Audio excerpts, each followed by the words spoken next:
আসসালামু আলাইকুম। যে যেখান থেকে আজকের আমাদের এই ভিডিওটি দেখছেন সবাইকে স্বাগতম। আজকের ভিডিওতে আমি এমন কিছু গুরুত্বপূর্ণ কথা নিয়ে আলোচনা করব যা আপনার জীবনকে পরিবর্তন করে দিবে। অনেক সময় নষ্ট করেছেন, আর না হয় 10 মিনিট বেশি নষ্ট করলেন। ভিডিওটা না টেনে সম্পূর্ণ দেখুন। হতে পারে আজকের ভিডিওটায় আপনার জীবন পরিবর্তনের প্রথম ধাপ হিসাবে কাজে লাগবে। তো চলুন গল্পটি শুরু করা যাক। এক সময়ের কথা, এক ব্যস্ত শহরে এক ব্যবসায়ী বাস করতেন, যিনি লবণ বিক্রি করে তার পরিবার চালাতেন। এক স্ত্রী এবং 2 পুত্র নিয়ে ছিল তার ছোট্ট পরিবার। তার বড় ছেলে ছিল খুব লাজুক এবং অন্যদের সাথে কথা বলায় দ্বিধাগ্রস্ত করত।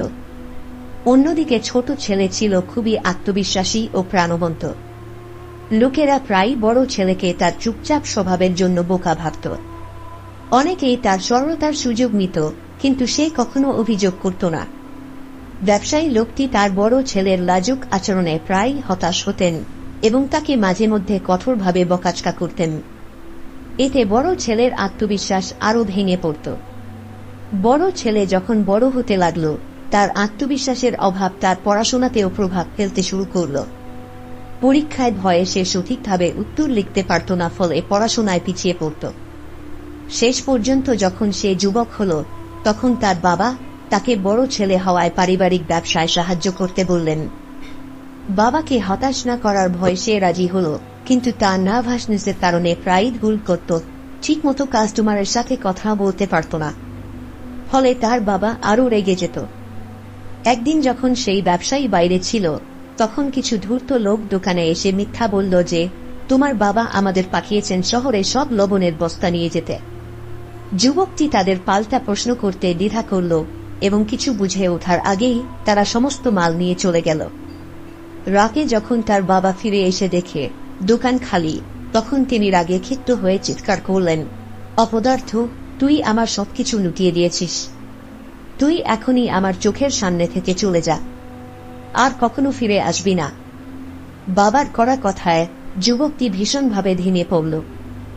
বাবার রাগ, এলাকার লোকের হাসাহাসি আর নিজের অসহায়তা তাকে একেবারে মূল্যহীন মনে করাল। হৃদয় ভাঙা যুবকটি নদীর পাড়ে গিয়ে দাঁড়াল। লজ্জায় তার বুক ফেটে যাচ্ছিল। সে ভাবল, এ জীবনে আর কোনো মানে নেই, আমি চিরকাল ব্যর্থই থেকে যাব। এসব ভাবতে ভাবতে ঠিক যখন সে নদীতে ঝাঁপ দিতে যাচ্ছিল, তখনই এক বৃদ্ধ লোক তাকে দেখতে পেয়ে তার হাত টেনে ধরে তাকে নিরাপদে ফিরিয়ে আনল। যুবকটি রেগে বলল, আপনি কেন আমাকে বাঁচালেন? আমার জীবন নিরর্থক, আমি কিছুই ঠিকমতো করতে পারি না। বৃদ্ধটি তখন মৃদুস্বরে বলল, বাছা, জীবন বড়ই মূল্যবান। খোদা এইটা একবারই আমাদেরকে দেন। বেঁচে থাকলে তুমি তোমার ব্যর্থতাকে জয় করে সাফল্য অর্জন করাতে পারবে, কিন্তু যদি হার মানো, তাহলে কখনো জানতেই পারবে না তুমি আসলে কি করতে পারতে। যুবকটি দুঃখ প্রকাশ করে বলল, আমি খুব লাজুক আর দুর্বল, এজন্য আমার বাবাও আমাকে ঘৃণা করেন। আমার তেমন কোনো পড়াশোনাও নেই, তাই সবাই আমাকে বোকা বলে ডাকে। আমার মতো একজনের বেঁচে থাকার কোনো অধিকার আছে কি? সব শুনে বৃদ্ধ লোকটি একটু গম্ভীর হয়ে বললেন, আমার সাথে আমার বাসায় চলো। এটা বলেই তিনি হাঁটতে লাগলেন। যুবকটি কিছু বুঝতে না পেরে তার পিছু পিছু তার বাসায় গেল। বাসায় এসে জ্ঞানী বৃদ্ধ বললেন, তোমার প্রশ্নের উত্তর আমার কাছে আছে, কিন্তু তার আগে আমাকে 3 দিন অনুসরণ করতে হবে।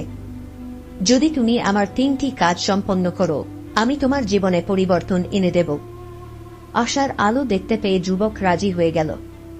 প্রথম দিন বৃদ্ধ বললেন, আজ তুমি 10 জন অচেনা মানুষের সাথে কথা বলবে, তাদের জীবন সম্পর্কে জিজ্ঞেস করবে এবং তাদের কথা লিখে রাখবে। ছেলেটি সংকোচে থাকলেও কাজে নেমে পড়ে। কেউ কেউ তাকে উপেক্ষা করলেও সে ধৈর্য ধরে চেষ্টা চালিয়ে যায়।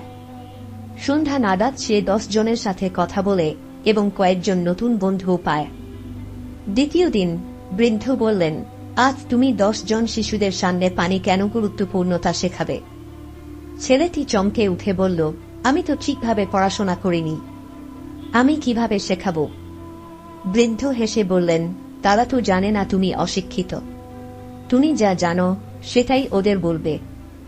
নার্ভাস হাতে একটি গ্লাস নিয়ে সে শিশুদের সামনে দাঁড়ায় এবং তাদের 5টি পানির উপকারিতা বলে দ্রুতই সরে আসে, কিন্তু সে নিজেই অবাক হয় যে সে কাজটি করতে পেরেছে। পরের বার সে আরেকবার চেষ্টা করে এবং আগের চেয়ে আরও আত্মবিশ্বাসের সাথে বোঝাতে পারে। এরপর সে বুঝতে পারে ভয় কেটে গেছে। তৃতীয় দিন বৃদ্ধ বললেন, এবার তোমাকে তোমার বাবার কাছে ফিরে গিয়ে ক্ষমা চাইতে হবে। ছেলেটি ভয় পেয়ে বলল, না, বাবা কখনো আমাকে ক্ষমা করবেন না। বৃদ্ধ বললেন, যদি তুমি এটা না করো, আমি তোমাকে শেষ উপদেশটা দেব না। সব সাহস একত্র করে ছেলেটি বাড়ি ফিরে যায়, নম্রভাবে বাবার কাছে ক্ষমা চায় এবং প্রমাণ দেওয়ার প্রতিশ্রুতি দেয়। ছেলের পরিবর্তন দেখে বাবা তাকে আবার ব্যবসায় সুযোগ দেন। ছেলেটি বৃদ্ধের কাছে ফিরে এসে বলল, এখন আমাকে বলুন, সফলতার গোপন রহস্য কি? জ্ঞানী বৃদ্ধ হেসে বললেন, তুমি নিজেই তা আবিষ্কার করে ফেলেছ। তোমার সবচেয়ে বড় শত্রু তোমার লাজুকতা ছিল না, ছিল তোমার ভয়। মানুষ তোমাকে সেইভাবেই দেখে যেমনভাবে তুমি নিজেকে উপস্থাপন করো। তুমি যদি নিজেকে আত্মবিশ্বাসী দেখাও, কেউ তোমাকে দুর্বল ভাববে না। সত্যিকারের শক্তি আসে আত্মবিশ্বাস থেকে।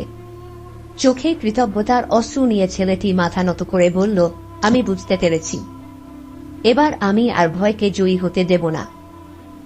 বছর কয়েক পর সেই লাজুক ছেলেটি হয়ে উঠল এক প্রখ্যাত ব্যবসায়ী, যে কিনা তার বুদ্ধিমত্তা ও আত্মবিশ্বাসের জন্য পরিচিত হয়ে গেছিল। মনে রাখবেন, আত্মবিশ্বাস জন্মগত নয়, এটা সময়ের সাথে গড়ে তুলতে হয়।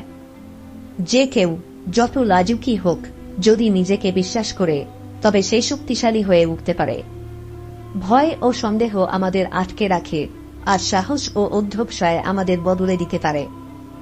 ছেলেটি ভেবেছিল সে ব্যর্থতার জন্যই জন্মেছে, কিন্তু যখনই সে ভয়কে মোকাবেলা করল, তখনই তার জীবন বদলে গেল। আত্মবিশ্বাস তৈরি হয় তখনই যখন আমরা কমফোর্ট জোন থেকে বের হই। পৃথিবী আমাদের সেই রূপেই দেখে যেভাবে আমরা নিজেকে তুলে ধরি। নিজেকে বিশ্বাস করুন, ছোট ছোট পদক্ষেপে এড়িয়ে চলুন। আপনি নিজের মধ্যে দেখবেন এমন শক্তি, খুঁজে পাবেন এমন এক সাহস যা আগে কখনো টের পাননি।